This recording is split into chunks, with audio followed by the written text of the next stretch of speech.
And welcome back to Wisconsin Family. We are on location at the Beer Stube here at Capitol Brewery, and we are enjoying ourselves, Janet and I here. And we're going to be talking with those folks a little bit later on in the program. But first, you should recognize this face as Sensei Chris Martingilio from Martingilio Martial Arts. Welcome back. Thank you. So I always enjoy talking with you, Chris, because you always bring such relevant topics that kind of make people think a little bit. For example, last time you were on, we talked a lot about bullying in schools. Yep. And you talked about giving kids permission to defend themselves. Yep. So I guess I'd like to start out. I think we should keep talking about that. Well, we should keep talking about this one, yes. That's a huge topic. So how do we, parents, teachers, whoever, give kids permission to defend themselves against bullying? Well, first, I got to be clear, we don't. Okay. The school district has specific policies on whether they should respond to somebody hitting them or not. They should tattle. Right.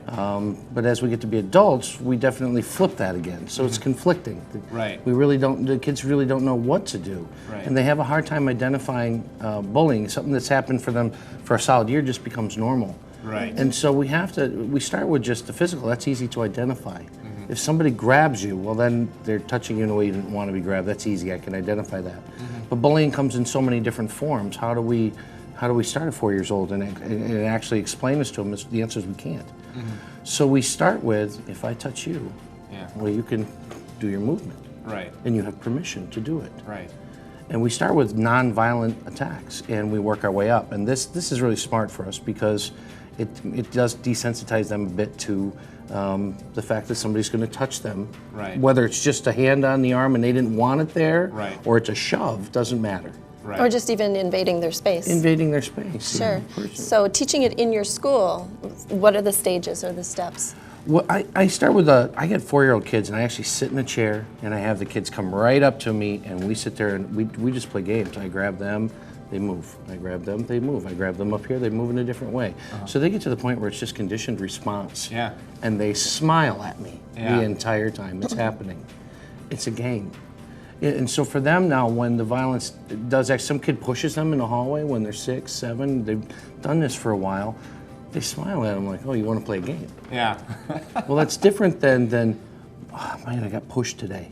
Yeah. And they sink, and that feels bad. Right. And so we start with just that contact it becomes fun, and it's a smile. Oh, you're touching me? Oh, cool. I know this game. I know this game. and right there, it just gives them that well, wait, I've been taught this game since as long as I can remember. Yeah. I can play this game. I can see how that would change the whole feel of the interaction right there. It changes everything. Yeah. Because then instead of fear behind their response, is some confidence behind their response. And that's going to affect their bully. Absolutely. Yeah. Well, we all know that when we're mad, we make bad decisions. If we're sad, we make bad decisions. If we're scared, we make, bad decisions. So what happens if the kid smiles at the bully? Yeah. I think now the bully is wondering whether or not that was a good decision. Right. Right. And it changes things, I think, for them because now they can process. Yeah.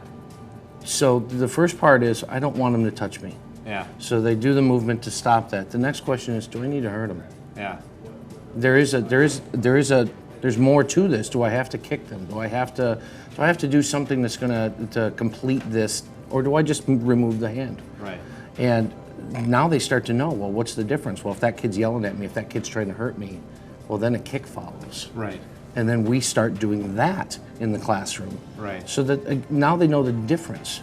And we'll run scenarios. Okay, your buddy's coming up, wants you to play tag, but you don't want to, but he's dragging you out there. Can you use the same move? Right. Sure you can. Yeah. Can we talk more about the yelling? So the non-physical type of bullying. Well, that's tough because, sticks and stones, right? Right. They do hurt though. Yeah. And We all know that. We know that.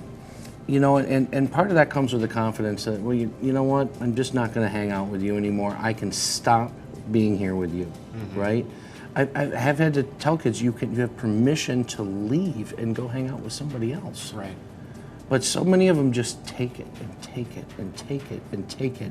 Because they don't have the confidence They don't to have the say, confidence. I can go be a friend with somebody else. Right. So it also starts with what we have to teach the verbal stuff as much as the physical. Look, what's worse, the verbal or the physical? I guess it depends on who you are, right? Yeah. We notice that girls like to use the verbal more than the boys. Boys like to hit, girls like to be meaner. They you know, and you know, I've got a girl that is in my school that has been experiencing some bullying, and we've been talking to her about some strategies, and most of hers is psychological. Yeah. She just has to have the confidence to know, look, I don't have to put up with this, and there are channels that I can go through. And for her, for the last couple of years, it's been all confidence, and it's been changing. Even though she's changed into martial arts and she's not having to respond to violence, I can see it changing for her. That's great. And that's huge to see that. That's For the rest of her life. Exactly. We just have a few seconds left, but can you touch really quickly on how you desensitize your kids, your students to the violence? Yeah. We have to have real discussions about it sometimes. We will throw the swear words out there, and I know it's not always a great thing to do, but we have to tell them, look, when somebody's yelling at you, somebody's swearing at you, it's no big deal. It just works. Yeah. Smile at them. Right. Because you know what to do if it gets worse. Right. It's really the power that they give to those words when someone's throwing them at them. So if they don't give them any power, then they're just words. And that's it. We take away that power from that, and it's good. Chris Martingilio from Martingilio Martial Arts, always a pleasure talking with you. Thanks for coming on today. Thanks. Don't go away. When we come back, we'll be talking with the folks at Capitol Brewery. Stick around. It's Wisconsin Family.